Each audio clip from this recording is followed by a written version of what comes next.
भंडारभोग या कादंबरीच्या कथानकाचा आपण जो भाग पाहत आहोत तो जो भाग पहिला आणि आता जो पाहणार आहोत तो त्याचा दोन्हीचा सांधा मी तुम्हाला सांगतो की तायाप्पाला गुरुपदाची दीक्षा दिलेली आहे। त्याच्या कानात गुरुदीक्षा देऊन गुरु करण्यासाठीचा जो संपूर्ण विधी आहे जोगत्याचा तो तायाप्पाच्या संदर्भात इथे केलेला आहे। आणि आता त्याच्या पुढचा जो भाग आहे तो तायप्पा आता एक जोगती म्हणून किंवा जोगता म्हणून गावभर किंवा त्याच्या या जोगत्यांच्या आयुष्यामध्ये त्यानं आता प्रवेश केलेला आहे। तो आता रुळायला लागलेला आहे। पारव्वा, रत्नाव्वा, फुला यांचा एक मेळा आहे आणि तायाप्पा त्या मेळ्यामध्ये आता नृत्याचं काम करणारा तायाप्पा आहे।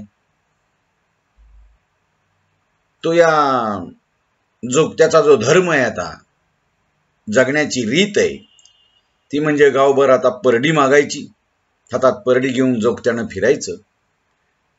जे काही तांदूळ, डाळ, तेल, पीठ वगैरे येईल त्याच्यातून आपला उदरनिर्वाह करायचा। गावाच्या बाजूला कुठेतरी एखादं झोपडं टाकून राहायचं जोगत्यांनी आणि हे आपलं जीवन त्या यल्लमाच्या झाडाची भूमिका आपण वटवायची। यल्लमाचं झाड आपण आहोत असं समजायचं, वल्ल झाड आहोत असं समजायचं आणि जळत राहायचं। हेच आपल्या नशिबी आहे आणि हे आपल्या नशिबाचे भोग आहेत असं समजून परंपरेनं जोगते सोडले जात असायचे आणि त्यांचे ते भोग आता भोगत असत। तायाप्पा त्यापैकीच एक आहे। तो आता गावभर परडी मागत फिरतो। गणपा मिसाळाकडे तायाप्पाचं शेत गहाण पडलेलं आहे। तो गणपा रत्नावाला तो गणपा जो आहे तो त्याचं शेत आता तो त्यानं गहाण करून घेतलेले हे आणि रत्नावा जी आहे त्या रत्नावाला तायाप्पामुळे तो टाकून बोलतो। एकूणच या जोगत्यांचं आणि जोगतिणींचं जे जीणं आहे ते जीणं अपमानाचंच आहे की काय असं आपल्याला आता वाटायला लागतं। डोक्यावरचा जग हे जोगती घेऊन फिरत असायचे ते तायप्पानं त्याला तो जड वाटू लागला। ते मागून सगळी परडीत झालेलं त्याला खूप कंटाळा आला आणि त्याला वाटलं की आता बाकीची राहिलेली घरं उद्याला मागावीत। फुलाचा हात आता सुती चौंडक्यावरनं ढळू लागला। ते चौंडकं वाजवत ती असायची। रत्नावाच्या हातातली परडी दगडागत वाटू लागली आणि पारवा तेवढी भंडाऱ्याची पिशवी घेऊन सडीफटिंग हात हलवत म्हणाली एवढी रानातली घरं संपूया म्हणजे माघारी फिराय बरं। म्हणजे रत्नावा, पारवा आणि फुला यांचा मेळा आहे। पण ही रत्नावा, पारवा आणि तायाप्पा अशी हे गावभर मागतात आणि मग रानातली तेवढी घरं घेऊत आणि जाऊत असं पारवा म्हणाली आणि रत्नावानं हातातली पिशवी काखला लावली। पिशवीचा बंद असं काखत अडकवला। त्यामुळे ती चिडचिडत म्हणाली मग या पिशव्या तरी इथं कुणाच्या तरी घरी ठेवूयात। ती म्हणते की अगं कुणावर भरोसा ठेवावा आपण, काय होतोय ताप ते आपणालाच होऊ दे। आणि पारव्वा हात हलवत हलवत असं म्हणू लागली। तायप्पाला डोकीवरचं वज पेलता पेलता बोलाय बी येईना इतकं ते मागून झालेलं आहे। आणि मिसाळाची घरं जवळ आली तशी रत्नावा बोलती झाली आणि ती म्हणाली तायप्पा तुमचं वावरातलं शेत याच मिसळानं केलं म्हण. तायप्पा नुसतंच असं म्हणाला. औंदा आणि कशाला पैसे बिस काढलं भैर? पारव्वानं त्याला विचारलं. अजून काय कानावर नाही. तायप्पा कसा बसा पुटला की मला काही माहित नाही कशासाठी पैसे काढले आता. तितक्यात फुलाजी आहे का नाही, फुला एक मागायला सोबत असते, ती म्हणते काढले असतील की, त्याशिवाय ह्या दिवसात कोण कुणाच्या ताब्यात शेत देतय. तितक्यामध्ये खरं तर ती म्हणते फुला की ह्याला माहिती पाहिजे, ह्याला माहिती असायला ह्यो कुठं घरात असतोय, हातावर पाणी पडलं की उंबऱ्यातनं बाहेर, आणि तो या सगळ्या जोगतिनींच्या घरी फिरतो. तो आपल्या घरी थांबत नाही. पाच जेवण झालं की तो घराच्या बाहेर पडतो आणि या जोगतिनींच्या घरी जाऊन तो बसतो. आणि म्हणून तो ठावा हाय ग खरं, असल्या गोष्टी ह्याला विचारतल्या बिगर कुठल्या करतील. पारवानं फांगसून बोलायला सुरुवात केली. तायप्पानं आपली नजर चालता चालताच पायाकडे वळवली. क्षणभर त्याच्या मनात आलं की ह्या सगळ्यांना, ह्या बोलायलेल्या जोगतीनी यांना सांगून टाकाव की पुन्हा त्यानं मनाला आवरलं. दोन्ही हाताला नेट लावतच त्यानं ते उचललं डोक्यावरचं ओझं आणि सुस्कारा सोडला. आणि तो एवढंच पुटपुटला की हे ग मला तहान लागली, इथं कुणाच्या तरी घरी पाणी पिऊया बाई. पारवानं त्याच्याकडे ध्यान देऊन बघितलं. त्याच्या तोंडावर घाम जमा झालता. उसासल्यागत तो करू लागला. मग शामरू मिसळाच्या दारात आल्या आल्या पारवानं त्याच्या डोक्यावरचा जगाला हात लावला. खाली उतरलं. तिला जग भलताच जड वाटू लागला. जरा ह्याच्यातलं भात काढून पिशवीत घेऊया बाई, लईच जड झाले, म्हणजे तांदूळ काढून घेऊया थोडे. आणि पारवानं रत्नाच्या झोळ कांडातली पिशवी काढतच म्हटलं आणि उतरली खाली. तितक्यात ती मिसळाची जी म्हातारी ती पाणी घेऊन आली. ती टकमका बघायला लागली, कोण आहे म्हणून विचारायला लागली. आणि मग त्यांनी आपली ओळख करून दिली. आणि म्हातारी ती ही कोणाचं पोरगय ग असं म्हटल्यानंतर मग तिनं तिच्याची ओळख तायप्पाची करून दिली. आणि ती म्हातारी फुला त्या म्हातारीला म्हणते, त्या फुलानं म्हातारीनं आणलेल्या पाण्याला बघितलं. ते तोंड हातात तांब्या घेतला आणि त्या ह्याला म्हणाली, पी दादा, पी हे पाणी. असं म्हणत रत्नावानं परत तांब्या त्याच्या हातात दिला. तायप्पा ओसट हसला. पुन्हा जगाकडे बघत बसून राहिला. जगातल्या देवीच्या मुखोट्याच्या पाठीमागं लावलेली मोरांची पिसं त्याला रंग गेल्यागत वाटू लागली. आपल्या आयुष्याचाच रंग गेलाय की काय. पारवानं उठा आता म्हटली आणि निघाले. शामरू मिसळाची म्हातारी काठी टेकवतच आतनं बाहेर आली. तिच्या सुरकुतलेल्या तोंडाचं चमडं लोंबाय लागलेलं दिसू लागलं. हे लेखकाचं वर्णन बारीक सारीक असतं. हुबेहूब वर्णन केल्यानंतर ती पात्र, ती माणसं, ती वातावरण इथं तयार झालेलं असतं. तिच्या केसाचा नुसता वाघ झालता. आपलं बोडकं कपाळ लढा हलवत ती पारवाजवळ येत म्हणाली, तुम्ही होय ग लेकीनू, मला ही कार्टी म्हणाली, कुठल्या तरी गावच्या जोगतीने आल्यात बघ. बघा, पण ह्या सगळ्या जोगतीनी आणि मग त्या तायप्पाची माहिती करून घेते. ती म्हणते, म्हातारी तुम्ही बी ह्याला बी तुमच्या मेळ्यात घेतलंय होय? मग ती म्हातारीला होय म्हणून सांगितल्यानंतर म्हातारी म्हणते, बरं केला तुम्ही तरी घेतलंय त्याला, निदान असं गावाचं गोळा करून तरी आईबापाला जगवल. बघा ती म्हातारी मिसळाची कशी बोलते. टाकून बोलते पण अगदी सभागती बोलते, अगदी सहज बोलते. बरं झालं मागून तरी गोळा करून आपल्या आईबापाला देईल, नाहीतरी ह्याच्या हातनं काय निभावतय, काय काम होईल ह्याच्या हातानं. गणपा मिसाळ आपलं काजूच्या बाग म्हणजे काजूच्या सारखं ते नाक आहे का नाही, ते नाक फुलवत म्हणाला, पारवा तो काय बोलतोय हेच कळत नव्हतं. रत्नावाच्या नाकाला तिडा बसला. फुलाच्या हातातलं सुती चौंट एकदम थंड पडलं. ती फनकाऱ्यात मिसाळाकडे बघतच म्हणाली. ती म्हातारी गेली, पण हे मिसाळ जो तिचा पोरगा ज्यानं शेत घाण ठेवले ना, तो असा टाकून बोलायला लागतो. आणि मग ती सुती चोंडक हातातलं धरून फुला म्हणू लागली त्या मिसाळाला, अरे बाबा, वेळ आल्यावर कुणाला काय बी करावं लागतंय, त्याच्यावर येळ आली म्हणून ते करालाय.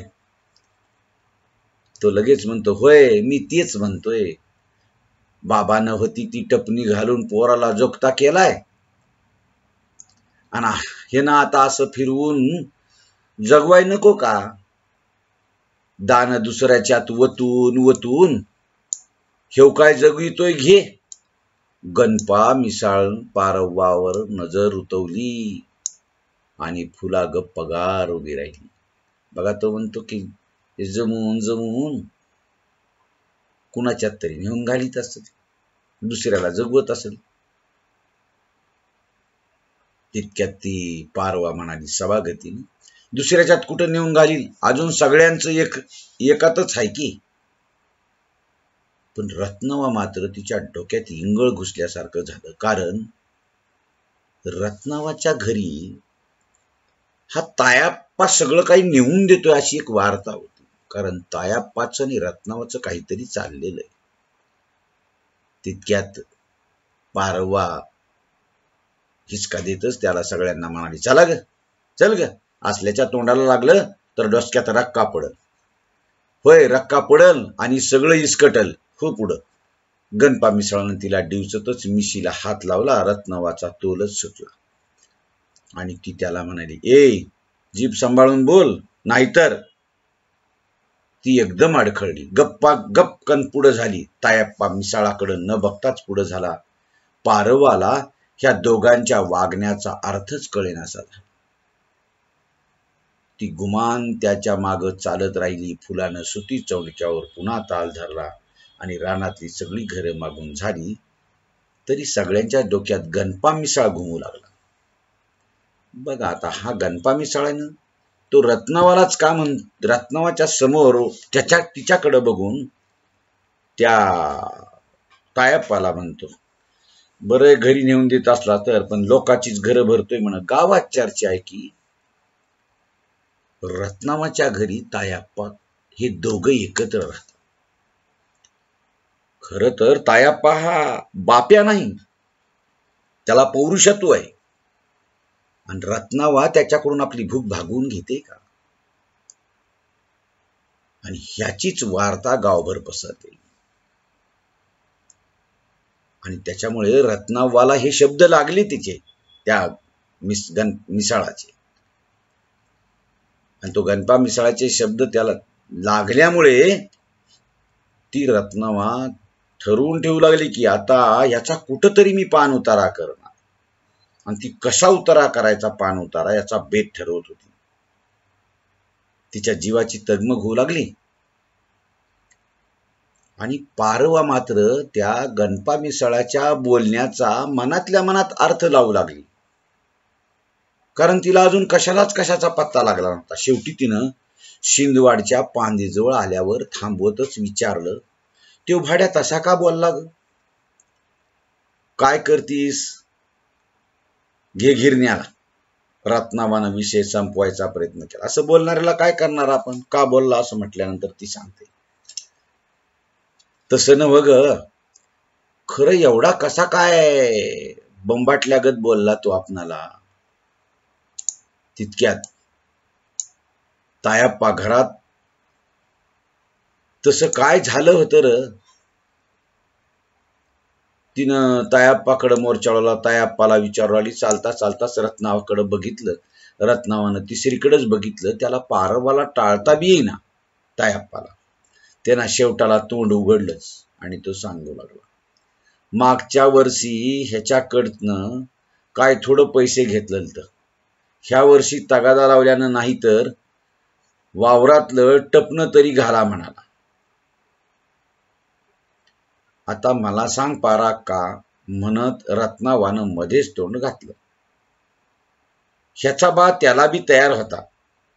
मध्ये मी एकदा घरला गेलतो तेव्हा लागला होता मला सांगायला. म्हटला, एवढ्या पैशात त्याला घालण्यापरा सगळा बोजा भागवणारा दुसरा गावला तर त्याला घालूयात, म्हणजे आपलं शेत दुसऱ्या कोणाला तरी देऊयात विश्वासू बहिणामा. गहाण आणि पैसे घेऊन ह्याचे पुरते करूयात. परंतु बाळू चौगल्या ह्याच्या परस 1000 चढ द्यायला तयार झाला. म्हटलं लावा त्याला, ह्याला कुठनं समजलं असं म्हणत ती रत्नाबाई एकदम थांबली. पुढचं बोलावं न बोलावं म्हणतच तिनं तायाप्पाकडे बघितलं. त्यानं डोळे रोखले. तशी ती गप्पगार चालायला लागली. पारवाला बोलता बोलता ही मध्येच का थांबली ही काही कळना. बघा, स्त्रियांचे संशय कसे चालत राहतात. आणि मग पुढं काय झालं ग, तिनं खोचून खोचून तिला विचार. पुढं काय हे विचारायला माझ्या घरला आला. उसदारच्या सोप्यात म्हातारी होती, तिच्यावर डाफरला. तसा माझा तोल सुटला. घेतला गल्लीत फैलावर. तवा तायाप्पा आमच्याच घरात होता म्हणून असं बरडायला लागलाय आता. बघा, तो गणपा मिसाळ जेव्हा आला होता ना आमच्याकडं विचारायला, तेव्हा मी ते माझ्याच घरात होता आणि तेवढंच त्यानं बघितलंय. त्याच्यामुळं असं बरळू लागलाय. रत्नावानं सगळं दमात सांगून टाकलं. तिला जरासं मोकळं मोकळं वाटू लागलं. म्हणजे सगळं दाणं तुझ्या घरात तायाप्पा टाकतोय असंच म्हणायचं होतं होय त्याला. ती म्हणली होय, मर्गी आली त्याला तरी मी मनात येवजल तर हेच खरं निघालं असं म्हणत पारव्वा आपल्याच मनात काय बाय बडबडत गेली. तायाप्पाला घर जवळ यायला लागलं तस तसं कसकच वाटायला लागलं. आणि दिवाणाच्या चिचखाली आल्यावर त्यानं डोक्यावरचा जग रत्नाबाईच्या डुईवर दिला. त्याला घराकडे वळावं असंच वाटलं. उद्याचं काय ते तुमच्या घरात ठरवूया की म्हणत तो पारवाच्या पुढं आला. घरातनं तुकडा बिकडा खाऊन ये की म्हणत पारवानं त्याला घराकडे वळवलं. आणि रत्नाबा आपल्या गल्लीत वळला. म्हणजे रत्नाबा आपल्या गल्लीत वळली आणि तिला डोक्यावरचा जग दगडागत वाटू लागला. आपण तायाप्पाचा एवढा विचार का करतोय, गोड गोड बोलतोय म्हणून का तो घर सोडून हालत नाही म्हणून. खरं ह्यो मिसाळाचा भाड्या बोलला तसं गाव बोलायला लागलं तर. रत्नावा आपल्यातच कणत गेली. तिला गल्लीची रेग सुईगत बोचायला लागली. बघा, आता हा तायाप्पा आहे का नाही, लोक जेव्हा एखाद्या गोष्टीचा प्रोपोगंडा करायला लागतात तेव्हा ती गोष्ट कुठलची कुठं जाते. आणि अशाच वेळेला लोकांनाही संशय यायला लागतो की जोगते आणि जोगतिणी, काही जोगते खरं तर अंधश्रद्धेला बळी पडलेले असतात. ते खरेच पुरुषी स्वभावाचे असतात, पुरुषच असतात, पौरुषत्व त्यांच्याकडे असतं.